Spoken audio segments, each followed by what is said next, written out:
lakhs of people click pay now at the same time.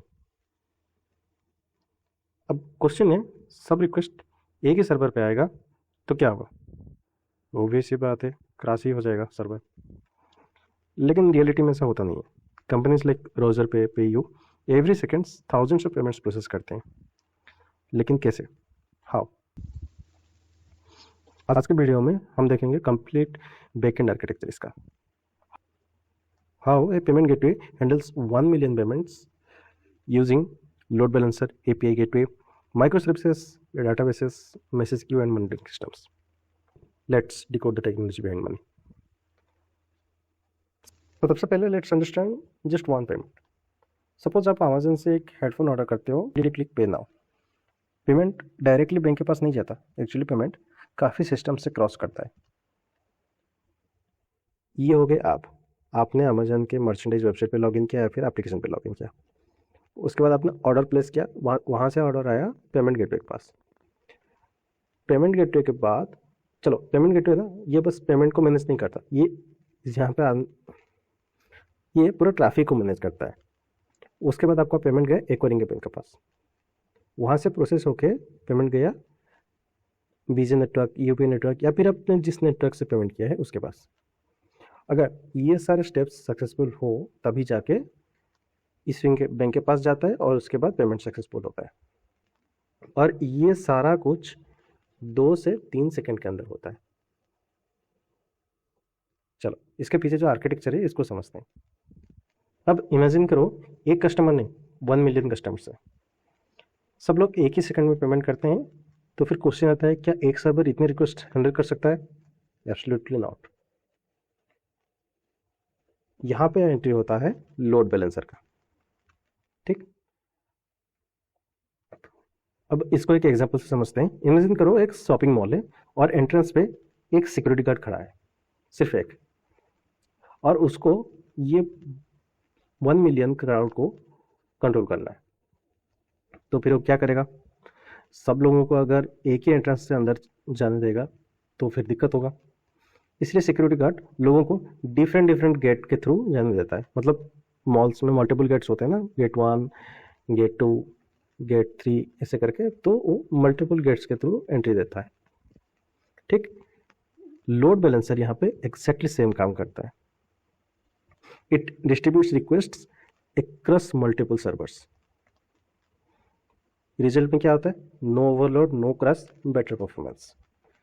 Even अगर एक server down भी हो जाए तो लोड बैलेंसर ऑटोमेटिकली ट्रैफिक को दूसरे सर्वर पे भेज देता है। अब रिक्वेस्ट पहुंचता है एपीआई गेटवे के पास। Think of it like airport security. हर पैसेंजर को एक सिक्योरिटी चेक के थ्रू क्रॉस करना पड़ता है, और यहाँ पे एपीआई गेटवे सेम काम करता है।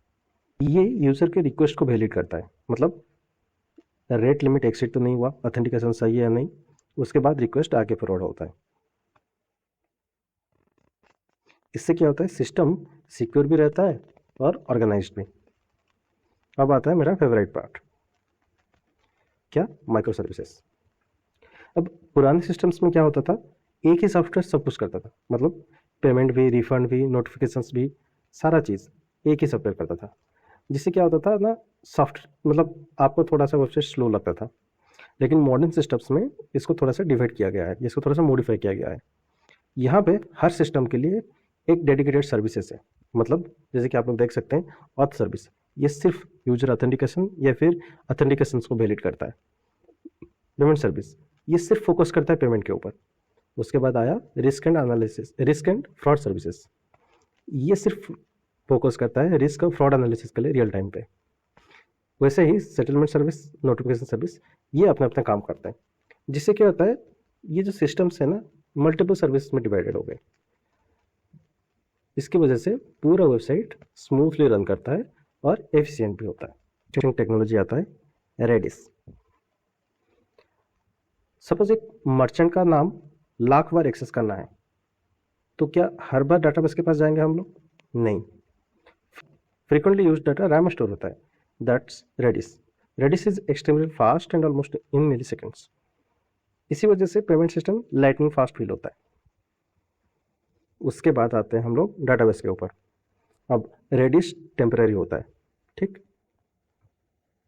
लेकिन परमानेंट रिकॉर्ड्स के लिए डाटाबेस में सेव होते हैं डाटा, जैसे कि हो गया transactions, orders, merchant details, refund history, everything, सब कुछ डाटाबेस में स्टोर होता है। बेसिकली डाटाबेस एक होता है स्टोरेज डिवाइसेस की तरह, जैसे क्यू। अब मान लो पेमेंट सक्सेसफुल हो गया, आपका ऑर्डर भी प्लेस हो गया, ठीक है, प्लेस हो गया, लेकिन अभी भी सिस्टम को बहुत सारे काम करना बाकी है, जैसे कि ईमेल भेजना, एसएमएस भेजना, इनवॉइस बनाना, कैशबैक प्रोसेस करना, एनालिटिक्स अपडेट करना। अगर ये सब कस्टमर के सामने हो तो फिर पेमेंट स्लो हो जाएगा, इसलिए सब बैकग्राउंड टास्क होते हैं, ठीक। जैसे कि मैसेज क्यू क्या करता है, टेक्नोलॉजीज लाइक काफका या फिर RabbitMQ बैकग्राउंड में वर्क करते रहते हैं, मतलब एक एक टास्क को प्रोसेस करते रहते हैं। ईमेल हो गया, एसएमएस हो गया, रिपोर्टिंग हो गया, CRM सिस्टम अपडेट करना हो गया, सारा एक एक करके वो करते रहते हैं, इसलिए पेमेंट पहले सक्सेसफुल हो जाता है और एसएमएस बाद में आता है आपको। अभी इमेजिन करो मिलियन पेमेंट्स चल रहा है, सडनली एक सर्वर का CPU 100% हो गया, CPU यूजेस, क्या मॉनिटरिंग सिस्टम इमीडिएटली ये चीज़ को डिटेक्ट कर लेगा, क्योंकि वो मैट्रिक्स को रियल टाइम में एनालिसिस करता रहता है।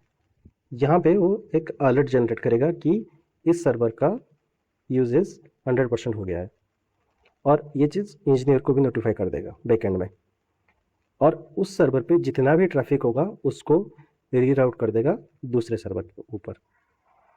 इसी वजह से डाउन टाइम भी मिनिमाइज होता है। डाउन टाइम मतलब जैसे कि सर्वर क्रैश हो गया या फिर वेबसाइट क्रैश हो गया तो उसको मेंटेनेंस करने के लिए उसको डाउन किया जाता है, मतलब वो कुछ देर के लिए अवेलेबल नहीं होता। अब इस रियल टाइम मॉनिटरिंग की वजह से वो भी मिनिमाइज होता रहता है। सो नेक्स्ट टाइम जब आप सिर्फ एक पेमेंट के लिए बटन प्रेस करेंगे ना, रिमेंबर उस एक पेमेंट के पीछे dozens of servers, multiple APIs, micro services, databases, message queues और इंटेलिजेंट मॉनिटरिंग सिस्टम्स कंटिन्यूसली काम कर रहे होते हैं। That's why digital payment feels almost instant, and that's the technology behind money.